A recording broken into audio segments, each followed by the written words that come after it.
starters, how many Cowboy fans? Good shot. All right. Niner fan, who else we got? What other team? It's okay. It's all right. We don't mind. We don't have any Eagle fans, do we? Eagle fans will escort you out of the building. Well, I got something for everybody at the end of the tour, even if you're not a Cowboy fan. Welcome, welcome. This is the world's headquarters of the Dallas Cowboys. This is where players, coaches, staff, our owner, Mr. Jones, his office is upstairs. We are standing right now on the business side of the Dallas Cowboys. We have between 300 and 500 full-time employees. They're upstairs, Mr. Jones' office, his daughter Charlotte, who is very responsible of all the artwork blended in with football history that you'll see on this tour today. She's pretty much the brainchild behind all of this. Jerry's two other sons, Jerry Jr., Steven, also here. Legal, marketing, payroll, intellectual property, all headquartered here. Once we get down the hallway, there's all the good stuff that you guys want to see, the meat and potatoes, the draft area, scouting department, players area, etc. Whether you're a Cowboy fan or not, thanks to Mr. Jones, we're the only NFL franchise that gives you access where players, coaches, staff, and front office people are around all the time. No other team does this. And my Cowboy fans, any of you guys from Texas or not? You guys are. Whereabouts? Where are you guys from? Tyler, okay, Little East. You probably remember years ago we used to train at a place called Valley Ranch in Irving. That was our original training facility. Didn't have a press conference room, didn't have a dining facility for the players. It lacked a lot of the amenities that we have here. The weight room where the guys lift weights used to be outside under a tent. As my Texans know, you don't want to lift weights in August here where it's 100 degrees outside. So, if you were standing here back in 2014, this was all cow and cattle pasture, 91 acres of nothing. Mr. Jones bought this property in conjunction with the city of Frisco and their independent school district. We broke ground August of 14. We will be celebrating our 10th anniversary here. This August, we opened up in August of 2016. $1.8 million for this complex. The stadium was 1.2. Those 91 acres include the shopping district across the street. It includes that building next door, which I'll talk about in a little bit. So, have any of you been? You guys went to the game at AT&T, right? Did you guys go to the game yesterday? Yeah. Okay. Anybody else been to the stadium? Okay. You guys, any of you guys take a tour of the stadium? No? Don't bother. This one's better. This one's better, but we'll quiz you at the end. Why do I say that? Because this is where the guys are at all the time. Once we get the players in the building, no need for them to leave. This is where they do all their practices. This is where all their OTAs are done, minicamp, training, all their weight program, press conferences are done here. Podcast studio is downstairs. We eat here. Heaven forbid if any of them get hurt during practice, we have a full trauma center across the street, sports medicine, Baylor Scott and White. When Duron Bland, a couple of years ago, blew out his knee, right across the street he went to get on. So what we've done here is become the prototype for other NFL teams that have opened new facilities. They modeled after what Jerry did. This is what the Rams, the Chargers, the Raiders, and now the Buffalo Bills are doing something similar. How many times a year, Bob, I'm going to quiz you guys, I'm going to drag you. How many times a year are we going to be down at AT&T this year? 9. 8. Oh, I thought it was 10 minus 1. Oh, that's right, because it's the preseason game, Yeah. 9. We're only down at the stadium 9 times, that's it. Because we're playing an international game. That's home games. And that's the only time we're down there, just to play the game. And, oh, yes! Very optimistic. Very optimistic. If we're not on the road, yes, you're right. So, even during game day, most of our games are late afternoon Sundays, 3:30 kickoff central. The team will do their final walkthrough on the indoor field. They get a police escort, 3 buses down to Arlington. So this is where you guys are at all the time. Take a photo of this, send this to all of your friends that are fans of other teams. We got a lot of good history up here. This kind of sums up our tour today. It's called numerology. The numbers do change. When we opened the building, we had 15 guys in the Pro Football Hall of Fame. Now we have 22. We do not retire numbers. Some franchises do. We put them in our very prestigious Ring of Honor. Those of you in the stadium, you saw all the names in the upper deck at the side. We added two years ago, DeMarcus Ware, and finally, Coach Jimmy Johnson, right? You guys are fans. And finally, they buried their little hatchet, Mr. Jones and Jimmy Johnson, into our Ring of Honor. We've had several famous number 88s, right? C.D. Lamb is 88 now. We've had 3 others. We've also had a couple of number 22s. The number up here that's highly improbable to change is Emmitt Smith. He is the all-time NFL's leading rusher, 18,355 yards. As good as Derrick Henry is of the Ravens, as good as Saquon Barkley is on the Eagles, they're not even within 10,000 yards of that record. It's a different game today, right? It's a run-pass option. Back in their era, all those old bell-cow running backs all touched the rock 30, 35 times a game. We'll talk about who he replaced downstairs. The Walter Payton Man of the Year Award, very prestigious. I'll mention that downstairs. And if you're a Cowboy fan, what number needs to change? You don't have to be quiet. It's okay. But there's silver lining in this, guys. It's been 30 years, but we still got second most. Right? We do. Only the Steelers and the Patriots got 6. We're tied with your team, the 49ers, with 5. But here's your trivia gang. We got the most Super Bowl MVPs, more than any other franchise. We got 7 MVPs, but only 5 victories. How does that happen? You guys are going to win money on this. Anybody want to take a guess? You guys are fans. You have any idea? All right. 1977, we beat the Broncos, Super Bowl 12. We blew them out pretty bad. They got some garbage points at the end of the game. Our defense back then used to be called the Doomsday Defense.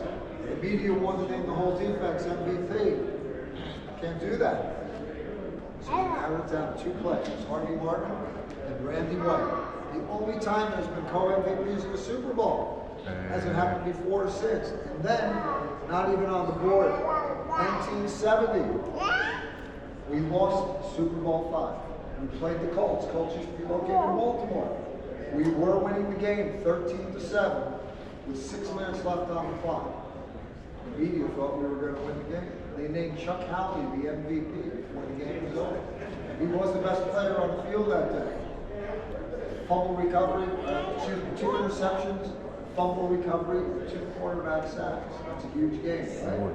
The Colts came back, tied it up. They beat us with 3 seconds left. We lost Super Bowl 5, 16-13. Chuck Howley's the only guy ever to be named an MVP when losing Super Bowl. The lesson behind that was the media now waits till the end of the game. MVP, good thing, right? Come on down, follow Bob and Paula. We'll introduce you to Mr. Jones. Closest we're going to get to him today. You never know, though. If he is in the building, he will say hello. Come on up. This is a little display on his, commemorating his induction to the NFL Hall of Fame. Please, come on up. That's Mr. Jones' actual NFL Hall of Fame gold jacket. And I have a little story about the sneakers. All the NFL Hall of Fame jackets are made here in Dallas by the Hager Sportswear Company. And when Jerry happens to have several influential friends, and he happens to be close personal friends with Phil Knight. Phil Knight is the CEO and owner of Nike. And it's a little surprise to Mr. Jones. He did not know this until right before he went across the stage. Phil Knight approached Hager, asked for extra material. He made him a custom pair of Air Jordans just to match his jacket. He's the only guy to this day who's gone across the stage matching sneakers to go with his jacket. He even put 2 buttons on the back to match. And that's the autograph wall from all the players who went in that class. Kurt Warner, former Rams quarterback, Terrell Davis of the Broncos, Damian Tomlinson of the Chargers, also went in as well. And that's Mr. Jones' actual Hall of Fame. Jerry's one of 3 owners in the NFL Hall of Fame, who's won at least 3 Super Bowls. Eddie DiBartolo Jr. of the Niners, and both of the Rooneys, Art Rooney and Dan Rooney Jr. are in the NFL Hall of Fame. If you guys flip around, we're going to get into all the goodies. We're going to go and show you all the scouting area, the draft room. I have some old school scouting reports. Our 3 triplets, as they were nicknamed, And Smith, throw open my word. These are actual scouting reports from the late 80s. Some of my young adults don't know what a cylindric typewriter is or a number 2 pencil, but this is pre-internet days. This is what the guys did. All those tabs represent different players, and you guys can take photos of these. It is so small, that printing, I don't know, I can't even read it. So, these two are typewriters.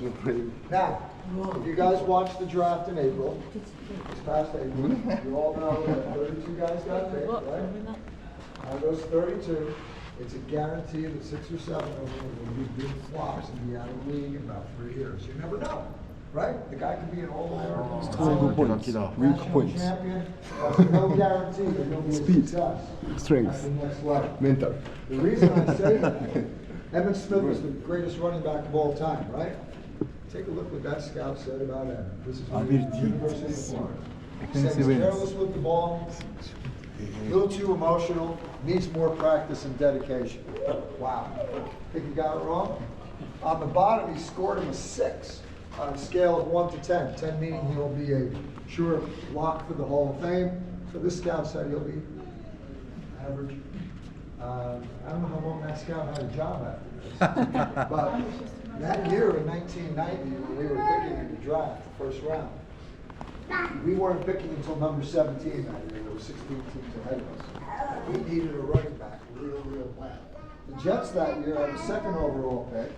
This is probably why the Jets are still terrible all these years later. They took a guy named Blair Thomas, who was an All-American in college. You probably never heard of him because he was a big flop and out of the league. We kind of got lucky. Emmitt fell in our lap, right? Sometimes you get lucky. All teams have that. You have hits or misses. You guys did some of you guys watch the draft on TV? You did? Make sure you guys watch it next year, and the year after, and the year after that. Why? We're going to go into the war room that you see on national TV, where we make our first 2-round picks. Come on in, yeah? ワールドカップの一番前にましたね。 Please come on in around, guys. Please don't sit in the chair or anything. Go all the way around. Sit in the chairs, touch the helmet. Touch the helmet. You can take all the photos you want. Bob and Paula will take pictures of you guys going this way, because this is what you see on national TV. This is our war room. Once March rolls around, we can't even get in. Come on over, Bob. Come and take some photos as well as Paula. Bob and Paula. Call them up. Bob and Paula. Picture, camera. Could be Paula and Paula. Under the star. So, ladies and gentlemen, when you watch the draft next year, the camera's going to go bright green, right where Bob and I are standing, going that way, is what you see on national TV. You want both? Okay. Mr. Jones sits right in the middle. He'll have a speed dial phone to call in his pick to the New York headquarters. He'll also have all the other 31 teams on there. Thank you. Trey. Coach Schottenheimer will sit to his right, my left. His son Stephen Jones will sit there. Will McClay, our GM, Chris Hall, our director of college scouting. The rest of the room is filled with all scouts, coaches, front office. We have about $1.2 million of technology in this room that has been brought in. By the way, this is one of the first things that Charlotte Jones designed. The table is supposed to represent a football. What's on top of a football? Grip, laces, right? That's what the lights represent. Oh. We don't miss a trick. And the carpeting is called chopped stars. You won't see this at your local retail carpet store or at Lowe's or Home Depot. You'll see our little cowboy star interspersed with our navy blue and silver. By the way, one thing I want to tell everybody, Mr. Jones likes me to make this offer. You can rent anything in this building except for his office or the locker room. Any of you guys still play fantasy football? You do?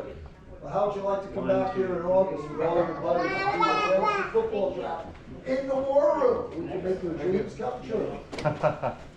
It's at least 3 zeros and a comma, okay? But anyway, the big board behind me. 1, 2, 3. Give you guys a little demo, and you guys can take a video or photo, and I'm going to show you guys. These are three famous Cowboy players. All three of these gentlemen, not only are Ring of Honor, but the NFL Hall of Fame. These were three college wide receivers. The Cowboys would be interested in drafting. This is what they'll do. They can give up stats on guys. 1, 2, 3. 1, Compare 2, them. 3. Then if they narrow down two of these guys, they can do it by hand. Those two video boards there. You can lay them side by side. See how they run similar pass patterns. See how they block. If they play in the same conference in college, they can compare how they perform against common opponents. They'll take all their NFL combine results. 1, 2, 3. 320 guys who are eligible for the NFL draft go up to Indianapolis every year. The Colts play it when they on the field.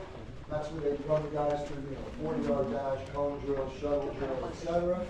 They can take those results, compare guys on those two boards, they can overlap on top of each other. So the technology is amazing. Compared to back in the old days, dry erase board with magnets, right? Now those two boards you'll never see on TV. The one on the right is the live feed of the draft on ESPN, and that's our very important board on the left. That's our wish and want list. We'll have every player listed, available, best available player and best available player in that position. And that's something these scouts will always argue about all the time in here, leading up to the draft. When your time comes up on the clock to make a pick, do you take the best player available, or do you take a best player that is in need of a position that you want? So say we need an offensive lineman real bad. He might not be the best available player. It might be a defensive line. That's something these guys always argue. I always say take the best player available, right? You always make a trade. Caleb, perfect example. Caleb down, number 13. And they can do video too. Showing you this gentleman, Drew Pearson, because at the end of this little film, I'm going to point out is a very famous play, not only in Cowboy history, but NFL history. Probably next to the Immaculate Reception with Franco Harris is this play. And Drew Pearson was an undrafted free agent in 1973. His signing bonus, ladies and gentlemen, was $200. And he fibbed to his wife. He told his wife it was only $100. Here's the play. We're going to show this to you guys downstairs in more detail. Did you see that little bouncy thing go across? That's the story. Yeah, he got a $200 signing bonus. He told his wife he only got $100. He went out with all his buddies and they partied with him. $200 signing bonus. It's in the NFL. That's why they call him a free agent. That's why he said. He said that. He goes, now I know what the word free means. Free agent. That's a true story. Okay, you guys all good? Come on now. We got a lot more to show you. We're just getting on the way. よくわかんないです。一番アメフト界でホールオブフェームで強いって言われてる選手は、フリーエージェントフリーで取ってドラフト外でアメリカの派手サイニングボーナス200ドルだったんやっていうあれです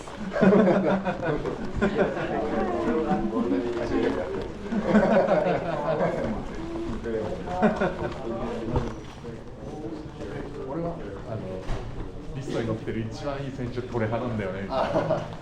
なんかそのモニター2つにめっちゃいい順とポジションごとにいい順が載ってて、それが欲しいポジションあるなって思っても、あのおっちゃんは一番いいの取ってトレードで取れ。なるほど。アメリカっぽいバンバン。そうそう。So Cowboys have 3 1/4 practice. You're looking into them right now. The one on the right is natural grass. Wow, they got that done fast. They did. They were out here earlier, our grounds crew. They were doing all the lines on those.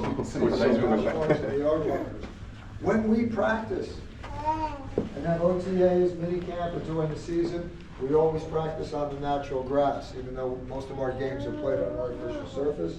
Why? Prevents injuries and concussions. The field in front of us is artificial surface. This was just replaced last year. This field here is used primarily by our place kickers, our punters, our long snappers, guys who are doing rehab work. And if you take a look at the goalpost unit, all the way straight down there. And on the near side here on the grass field, it's not an optical illusion, it's a lot skinnier, right guys? You notice that?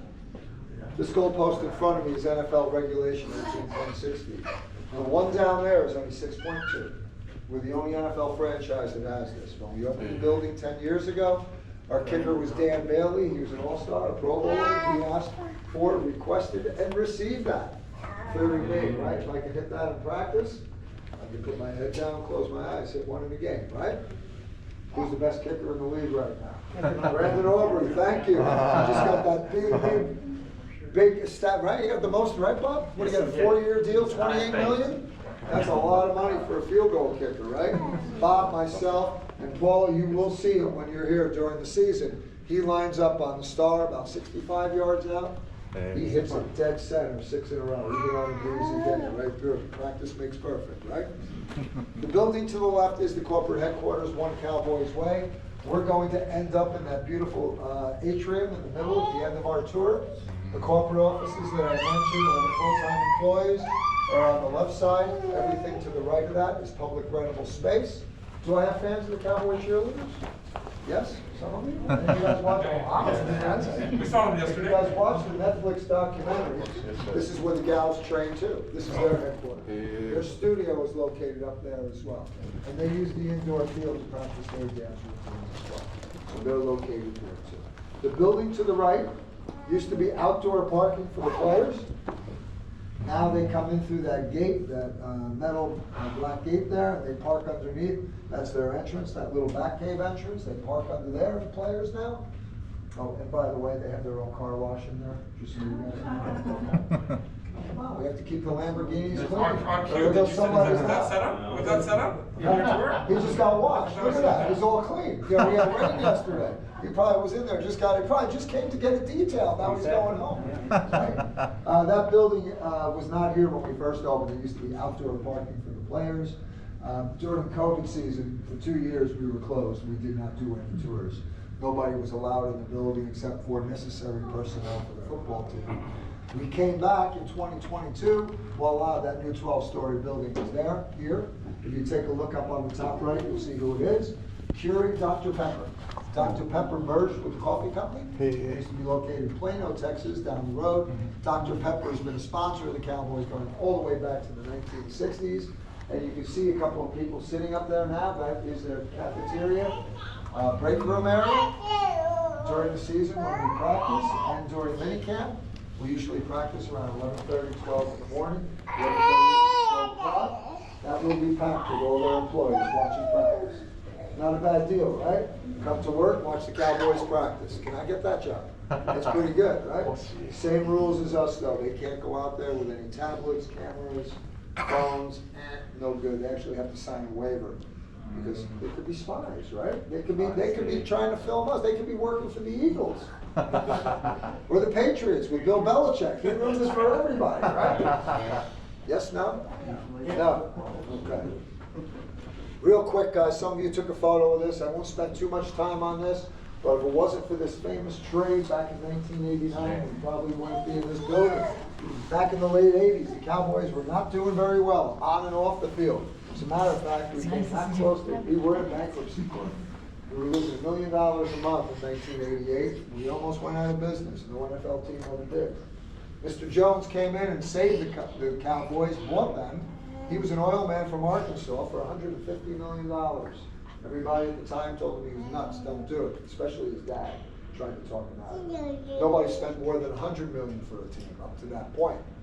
First thing he does, very controversial, he fires the Hall of Fame coach, Tom Landry. That was a national news story. That did not go over well with the fan base. So he's already got one bad step. Not only did he pay a lot of money for a team in bankruptcy, but he fires a famous coach. He later admitted that was a big mistake on his part. He did admit that. But he brought in his college friend from his University of Arkansas days, who was a pretty darn good college coach, won a national championship at Miami, Mr. Jimmy Johnson. Any fun? Exactly. After he won a couple of Super Bowls, but he did. Anyway, they both thought they were going to set the NFL on fire. They thought they knew more than anybody else. But that date is significant because we were 0-4. We were just as bad as the year before. Lost. Jimmy went into Jerry and said, very upset, nothing but a bunch of old, slow players on this team. I'm not used to losing. I want draft picks. I want to build this team back up my way. So we took our best player, Herschel Walker, Heisman Trophy winner at the University of Georgia, 1,500-yard rusher the year before. The Minnesota Vikings were in the NFC Championship game the year before and lost to the then Redskins. They thought that he was the missing piece of their puzzle to get into and win a Super Bowl. So Jimmy and Jerry orchestrated the largest trade ever in NFL history. Shipped Herschel up to the Vikings. In return, we got 5 players and 7 draft picks. That's a lot of players, right? Now, there was a rule in the NFL rules at the time, and Jimmy read the rules thoroughly. It said if you don't keep those 5 players and get rid of them before the season, you get more draft picks, and that's what Jimmy Johnson wanted. He only kept one of the 5 guys, Isaac Ball. Bottom line is, because of this trade, we had over 51 transactions took place over the next 3 years. 18 players came to the Cowboys, and that set our dynasty in motion. That's how we got Emmitt Smith. We got the #1 draft choice that year from the Vikings. We also got Kevin Smith from Texas A&M, the great Darren Woodson, who should be in the Hall of Fame one of these days soon, right? Russell Maryland from the University of Miami. We took a couple of those picks, made a deal with the 49ers for Charles Haley, mixed it all up. By 1992, we put our dynasty in motion. All because of the Vikings. Thank you very much, Herschel Walker. He never panned out in Minnesota. He was a big flop up there. It cost their general manager and the head coach panned out. So, Jimmy Johnson refers to this trade as the great trade robbery, because we really did fleece the Vikings. Retired as a Cowboy. And he came back and retired as a Cowboy.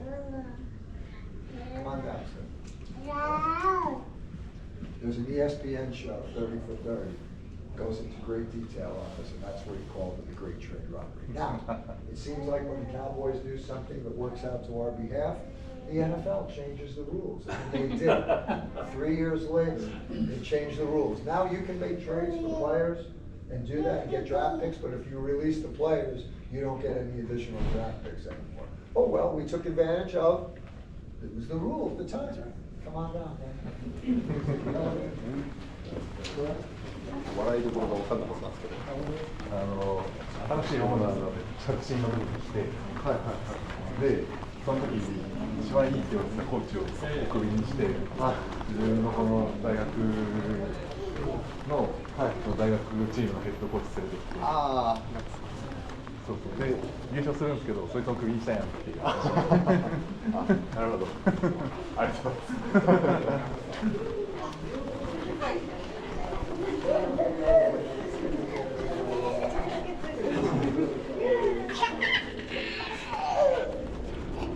Okay, first group to come with me.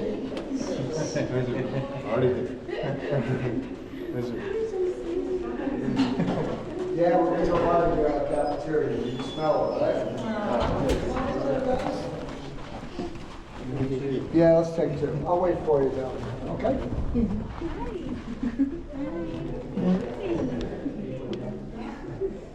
You're walking so good. Okay, ladies and gentlemen, we are going to go in an active area where there are players and you might see some personnel. Just keep your phones down, okay? Thanks. We're going to go to the left. That's no good, huh?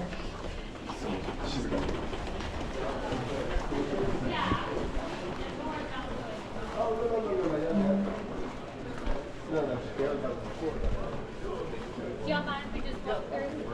Thank you. Y'all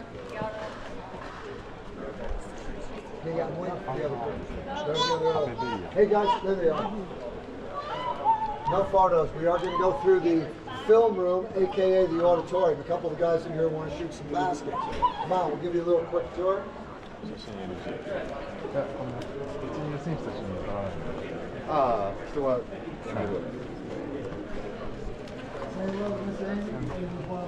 Supervisors? Nope, we can't shoot the basket, sorry. So, I'm old school. I call this the film room because this is what the guys do in here, right?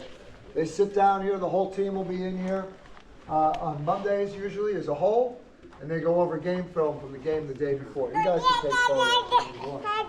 Our head coach will be here, the position coaches, they'll go over all the game film from Sunday. All the good, all the bad, and all the ugly, as I like to say, right? Now, the players can sit anywhere they want. So if you had a real good game on Sunday, where do you think you're sitting? Right here, front row. You had a bad game, dropped a pass, missed an assignment, where do you think you're sitting? That's right. Hoodie over your head, ducking down, right? Coach will always fight you. No assigned seating? No assigned seating. However, I'm glad you brought that up. This is what I've been told. Some of the guys, a lot of players are superstitious. When Des Bryant was here, he wore number 88. Depending on which side he went up, he used to go up 8 rows and in 8 seats. And I understand all the rookies and first-year players stand on the side to make sure they let all the veterans, the CeeDee Lambs, the Dak Prescotts, they let them all sit first. Because I understand if you sit in their seat,